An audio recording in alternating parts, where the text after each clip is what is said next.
Islam fixes a lot of the problems that men are currently facing. Islam fixes all of them. I think it's the last religion on the planet. So if it's the last true religion on the planet, then it has to be the correct one. And I'm not a Muslim, but if I had to bet on one religion as if I were betting on the stock market for the future, you have to bet on Islam. Because Muslims are intolerant. And I'm not saying that disrespectfully. Because if you're tolerant of everything, then you stand for nothing. I can walk through London with a t-shirt saying Jesus is gay and nothing will happen to me.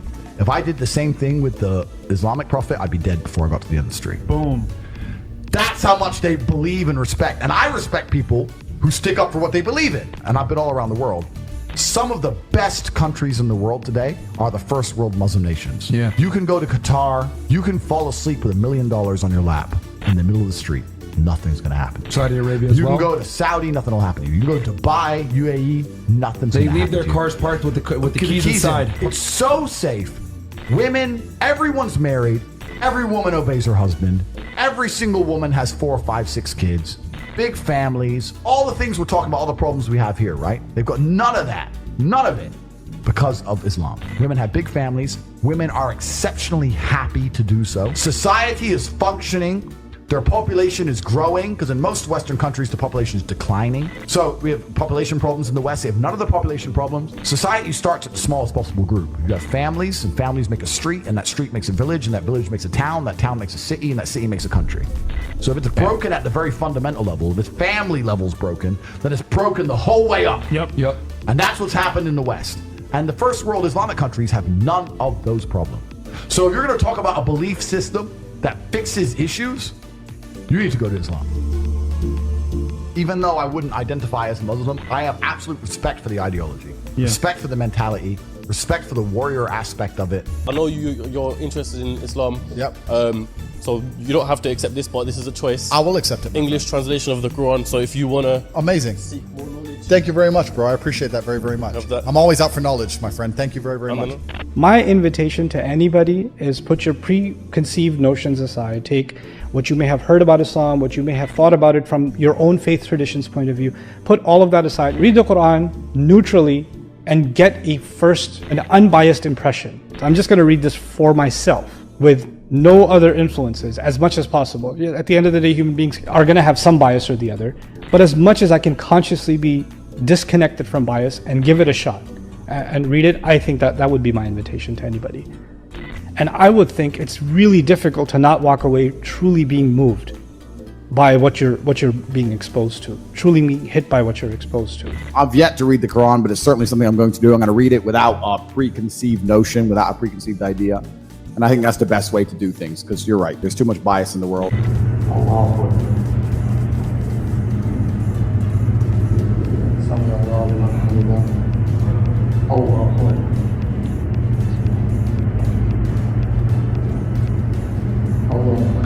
This is all haram. This is haram, bro. This is haram. Wait, are you Muslim? I'm Muslim, yeah. Welcome to the new Muslim tape.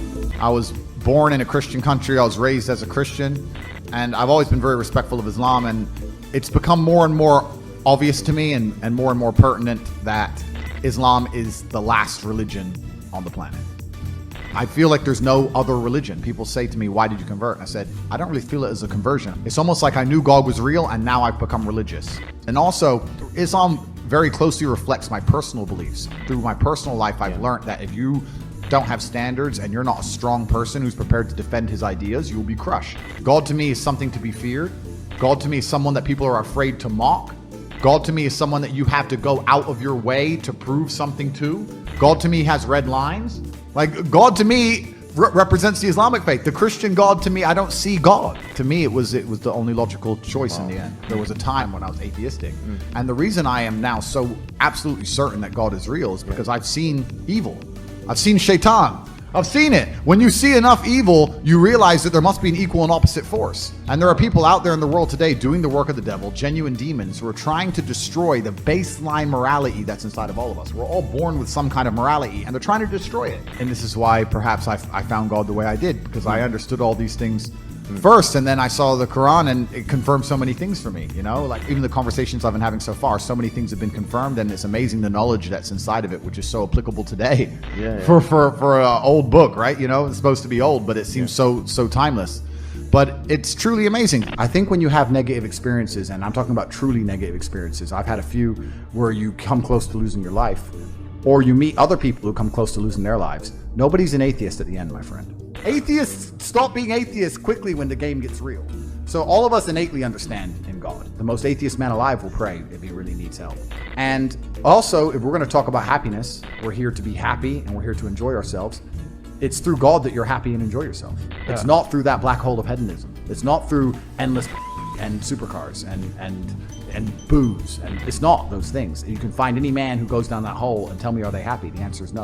Who's the man who's happiest? The man who's praying. If you remove God from society completely, if you click your fingers and he's gone, and if you completely remove religion from earth, you'll see the devil appear pretty quickly.